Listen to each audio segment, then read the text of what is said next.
গতকালের ম্যাচে Fortune Barishal অবিশ্বাস্যভাবে match জেতার পরে যেন আরও ফরচুন বরিশালের ব্যাটিং লাইন শক্তিশালী করতে, এমনকি ফরচুন বরিশালকে চ্যাম্পিয়ন ট্রফি তুলে দিতে এবার যেন দলে ফেরালেন হার্ড হিটার ব্যাটসম্যান ট্রাভিস হেডকে ফরচুন বরিশালের বড় ক্যাপ্টেন তামিম ইকবাল। আর যা দেখে রীতিমতো অবাক হয়েছেন রংপুর রাইডার্সের ক্যাপ্টেন নুরুল হাসান সোহান। হ্যাঁ দর্শক, বিস্তারিত জানুন পুরো ভিডিও জুড়ে। এবার 2025 সালের বিপিএল লিগে দেখা গিয়েছে এখন পর্যন্ত যেন টানা 7 ম্যাচে অবিশ্বাস্যভাবে জয়লাভ করেছে ফরচুন বরিশালের মতো দল। তবে যেন দেখা গিয়েছে টানা 2 ম্যাচ রংপুর রাইডার্সের বিপক্ষে বোলিং ব্যর্থতা, এমনকি ব্যাটিং ব্যর্থতার কারণে ম্যাচ হেরেছে তারা। আর সেই ওপেনিং পজিশনের ব্যর্থতাকে কাটিয়ে উঠতে এবার যেন দলে ফেরালেন হার্ড হিটার ব্যাটসম্যান ট্রাভিস হেডকে ফরচুন বরিশালের বড় ক্যাপ্টেন তামিম ইকবাল। তামিম ইকবালের কথা হলো যে যদি আমার কোটি কোটি টাকাও লাগে তারপর আমি ট্রাভিস হেডের মতো হার্ড হিটার ব্যাটসম্যানকে আমার দলে ফেরাবো আমি।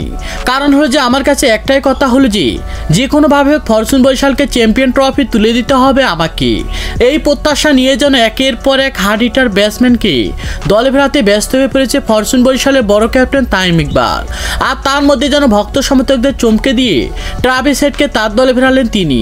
আর যা দেখে রীতিমতো অবাক হয়েছেন নুরুল হাসান সোহানের মতো ক্যাপ্টেন। তো দর্শক, পারবে কি ফরচুন বরিশালের বড় ক্যাপ্টেন তামিম ইকবাল একের পর এক বিদেশি তারকার দলে ভিড়িয়ে ফরচুন বরিশালকে চ্যাম্পিয়ন ট্রফি তুলে দিতে?